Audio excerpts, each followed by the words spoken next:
Important point क्या है ये जो आपको नोट करके रखना है हमेशा। तो जैसे आपका फर्स्ट है स्लोप ऑफ एक्सटी ग्राफ, ठीक है, स्लोप ऑफ एक्सटी ग्राफ, और दूसरा आपको याद रखना है स्लोप ऑफ वीटी ग्राफ, ठीक है। तो स्लोप ऑफ एक्सटी ग्राफ क्या होगा, ऐसे बना देंगे, ठीक है, यहाँ पर एक्स और यहाँ पर टी, और ये हो जाएगा स्लोप, ये वी को रिप्रेजेंट करेगा, वी से वेलोसिटी हो जाएगी। इसका ग्राफ बना लेते हैं ऐसे, यहाँ पर वी और यहाँ पर टी, और ये स्लोप है, तो ये ए को रिप्रेजेंट करेगा, यहाँ पर ए हो जाएगा। ये आपको याद रखना है कि स्लोप ऑफ एक्सटी ग्राफ, और सब में आपको याद रखना है, सभी में। यहाँ पर भी आपको याद रखना है कि यहाँ थीटा रखेंगे तो यहाँ निकाल देंगे टेन थीटा बराबर स्लोप।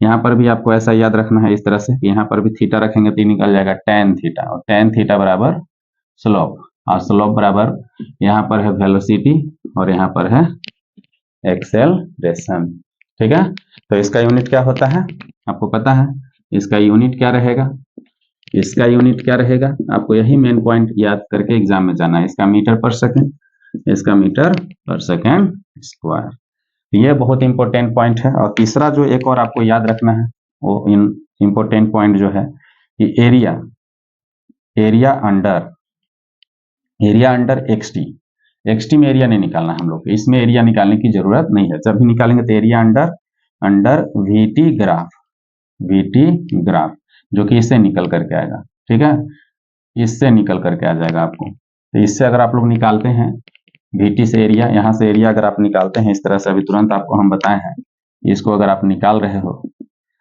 इस प्रकार से, अगर आप इसको निकाल रहे हैं यहाँ से अगर आप एरिया निकाल रहे हैं तो एरिया किसको रिप्रेजेंट करेगा, एरिया अंडर VT ग्राफ।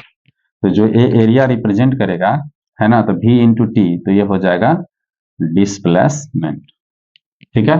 और इसका यूनिट क्या हो जाएगा, इसका यूनिट हो जाएगा मीटर।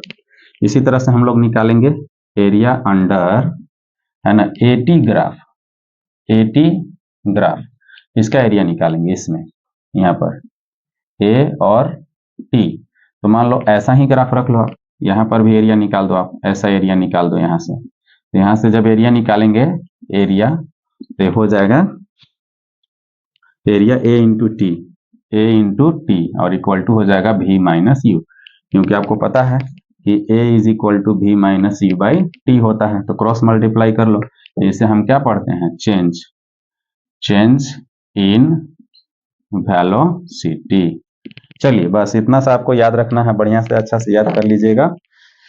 और इसका यूनिट क्या हो जाएगा, देखिए इसका यूनिट हो जाएगा चेंज इन वेलोसिटी का मीटर पर सेकेंड,